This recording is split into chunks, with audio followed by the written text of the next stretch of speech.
అందరికీ నమస్కారం. ఈరోజు మనం ఒక అద్భుతమైన ఆధ్యాత్మిక ప్రయాణం చేయబోతున్నాం. దట్టమైన నల్లమల అడవుల్లో ఒక రహస్య ప్రదేశంలా దాగి ఉన్న భైరవకోన అనే పవిత్ర క్షేత్రానికి వెళ్దాం. ఇక్కడ ప్రకృతి, చరిత్ర, దైవత్వం అన్నీ కలిసిపోయి మనకొక మాటల్లో చెప్పలేని అనుభూతినిస్తాయి. అసలీ భైరవకోన ఎక్కడుంది? తూర్పు కనుమలలో దట్టమైన నల్లమల అడవుంది కదా, దాని నడిబొడ్డున ఉంది ఈ ప్రదేశం. ఒక్కసారి ఊహించుకోండి, చుట్టూ పచ్చదనం, ఎంతో ప్రశాంతమైన వాతావరణం.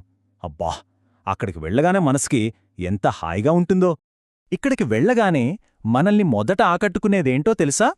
దాదాపు 200 మీటర్ల ఎత్తునుంచి జలజలా పారే ఒక అద్భుతమైన జలపాతం. అయితే దీనికొక స్పెషాలిటీ ఉంది.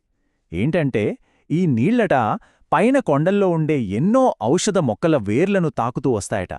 అందుకే ఇక్కడి నీళ్లల్లో స్నానం చేస్తే చాలా మంచిదని, పవిత్రమని భక్తులు నమ్ముతారు. సరే, ఈ ప్రకృతి అందాలు పక్కన పెడితే ఇప్పుడు ఈ ఆలయం చరిత్రలోకి వెడదాం. ఎందుకంటే దీని నిర్మాణం వెనుక ఉన్న కథ మనల్ని నిజంగా ఆశ్చర్యపరుస్తుంది. అప్పటి శిల్పుల నైపుణ్యానికి మనం అవాక్కవ్వాల్సిందే. ఒక్కసారి ఆలోచించండి. ఇప్పటిలా టెక్నాలజీ లేని రోజుల్లో, అంటే దాదాపు 1400 ఏళ్ల కిందట ఇంత పెద్ద, ఇంత అద్భుతమైన ఆలయాన్ని ఎలా కట్టగలిగారు?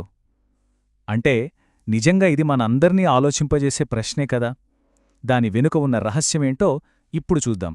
దాని జవాబేంటంటే, ఆ 8 గుహాలయాలను అసలు కట్టలేదండి. మరి ఎలా వచ్చాయంటారా? అవి ఒకే ఒక్క పెద్ద బండరాయిని తొలిచి చెక్కారు. మనం మహాబలిపురంలో చూస్తాం కదా, అలాగన్మాట.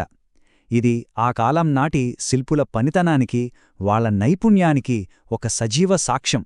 మరి ఇంత గొప్ప నిర్మాణాన్ని ఎవరు మొదలుపెట్టారు? చరిత్ర చూస్తే క్రీస్తు శకం 600–630 మధ్యలో పల్లవరాజు మహేంద్రవర్మ ఈ గుహలను చెక్కించడం మొదలుపెట్టారు.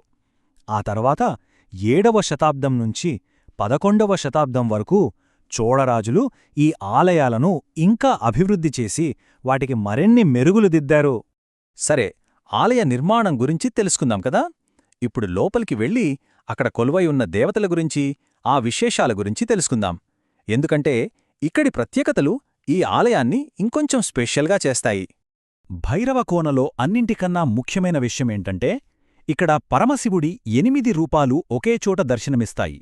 అవే శశినాగ, రుద్ర, విశ్వేశ్వర, నాగరికేశ్వర, భర్గేశ్వర, రామేశ్వర, మల్లికార్జున మరియు పక్షమల్లికల్ లింగం. ప్రతి ఒక్క రూపానికి రాతితో తొలిచిన ప్రత్యేకమైన గుడి ఉండటం ఇక్కడి విశేషం. ఇంకో ఆశ్చర్యకరమైన విషయం చెప్పనా? సాధారణంగా శివాలయాల్లో గుడి ముందు ద్వారపాలకుడుగా ఎవరుంటారు? నందీశ్వరుడు కదా. కాని ఇక్కడ భైరవకోనలోని ప్రధాన ఆలయానికి సాక్షాత్తు బ్రహ్మదేవుడు, విష్ణుమూర్తే ద్వారపాలకులుగా ఉంటారు. ఇది చాలా చాలా అరుదైన విషయం. త్రిమూర్తులలో ఇద్దరూ శివుడికి ద్వారపాలకులుగా ఉండడం ఈ క్షేత్రం యొక్క ప్రాముఖ్యతను మనకు తెలియజేస్తోంది. శివుడి రూపాలే కాదు, ఇక్కడ శక్తి స్వరూపిణి అయిన అమ్మవారు కూడా ఉన్నారు. అదే 3 ముఖాలతో దర్శనమిచ్చే త్రిముఖ దుర్గాదేవి. ఈ ఆలయ సముదాయంలో అమ్మవారికి కూడా ఒక ప్రత్యేకమైన ఆలయముంది. ఇక్కడికొచ్చే భక్తులు తప్పకుండా అమ్మవారిని దర్శించుకుంటారు. ఇక ఇక్కడ జరిగే పండుగలు, ఉత్సవాల గురించి మాట్లాడుకుందాం. ఆ పర్వదినాల్లో ఈ ఆలయ ప్రాంగణం మొత్తం భక్తులతో పులకించిపోతుంది. ముఖ్యంగా కార్తీక పౌర్ణమి రోజున ఇక్కడొక అద్భుతం జరుగుతోంది. ఆ రోజు రాత్రి పౌర్ణమి చంద్రుడి వెన్నెల కిరణాలు నేరుగా త్రిముఖ దుర్గాదేవి విగ్రహంపై పడతాయట. ఆ దృశ్యం చూడ్డానికి 2 కళ్ళు చాలవంటారు.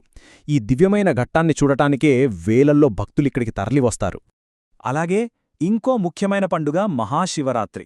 శివుడికి అత్యంత ప్రీతిపాత్రమైన ఆ రాత్రి ఈ ప్రాంగణం మొత్తం శివనామస్మరణతో మారుమోగిపోతుంది. భక్తులు జాగరణ ఉండి ప్రత్యేక పూజలు చేస్తారు. యాత్రికులకు ఇది చాలా ముఖ్యమైన రోజు. సరే, ఇవన్నీ విన్నాక భైరవకోన వెళ్లాలని మీకు అనిపిస్తోంది గదూ. అయితే మీ ప్రయాణాన్ని ప్లాన్ చేసుకోవడానికి కొన్ని ముఖ్యమైన విషయాలు ఇప్పుడు చెబుతాను. ఇవి మీకు చాలా ఉపయోగపడతాయి. ముందుగా గుర్తుంచుకోవాల్సిందేంటంటే, భైరవకోన దట్టవైన అడవిలో కాస్త మారుమూలగా ఉంటుంది. అందువల్ల పబ్లిక్ ట్రాన్స్పోర్ట్ అంటే బస్సులవి చాలా తక్కువ. ఒకవేళ వెళ్ళినా చాలాసార్లు మారాల్సి ఉంటుంది. కాబట్టి వీలైతే సొంత వాహనంలో వెళ్లడం చాలా మంచిది. సమయమాదా అవుతుంది, ప్రయాణం కూడా సులభంగా ఉంటుంది. ఇక అక్కడికి వెళ్ళాక కొన్ని విషయాలు గుర్తుపెట్టుకోవాలి. ఆలయం ఉదయం 6 గంటల నుంచి సాయంత్రం 6 గంటల వరకు తెరిచి ఉంటుంది. భక్తుల కోసం ఉచితంగా అన్నప్రసాదం పెడతారు. అయితే రాత్రిపూట అక్కడ ఉండడానికి వసతి సౌకర్యాలేమీ ఉండవు. ఇది చాలా ముఖ్యం. జలపాతంలో స్నానం చేసేటప్పుడు కొంచెం జాగ్రత్తగా ఉండండి. ఆ జలపాతాలను పూర్తి అందంతో చూడాలంటే మాత్రం వర్షాకాలం తర్వాత అంటే అక్టోబర్, నవంబర్ నెలల్లో వెళ్లడం బెస్ట్ టైం. ఇప్పటికే అక్కడికి వెళ్ళి వచ్చిన ఒక భక్తుడేమన్నారో చూడండి. అందమైన శిల్పాలు మరియు లోయలతో ఆలయ ప్రియులకు ఇది మరో ప్రపంచం. చూశారా? వాళ్లు చెప్పినట్టు ఇది కేవలం ఒక గుడి కాదు. ప్రకృతి, కళ, భక్తి అన్నీ కలిసిన ఒక అద్భుత లోకం. సో చూశారు కదా, భైరవకోన అంటే కేవలం ఒక పుణ్యక్షేత్రం కాదు, అది చరిత్ర, ప్రకృతి, ఆధ్యాత్మికత కలిసిపోయే ఒక అద్భుతమైన సంగమం. అక్కడ ప్రకృతి, దైవత్వం వేరువేరు కాదు, రెండూ ఒకటే. అక్కడికి చేసే ప్రయాణం మన మనసుకి ఎంతో ప్రశాంతతనిస్తుంది. ఈ అద్భుత క్షేత్రం మనకొక విషయం స్పష్టంగా చెబుతుంది. అదేంటంటే, దృఢమైన విశ్వాసం ఉంటే బండరాళ్లను కూడా అద్భుతమైన శిల్పాలుగా మార్చవచ్చని.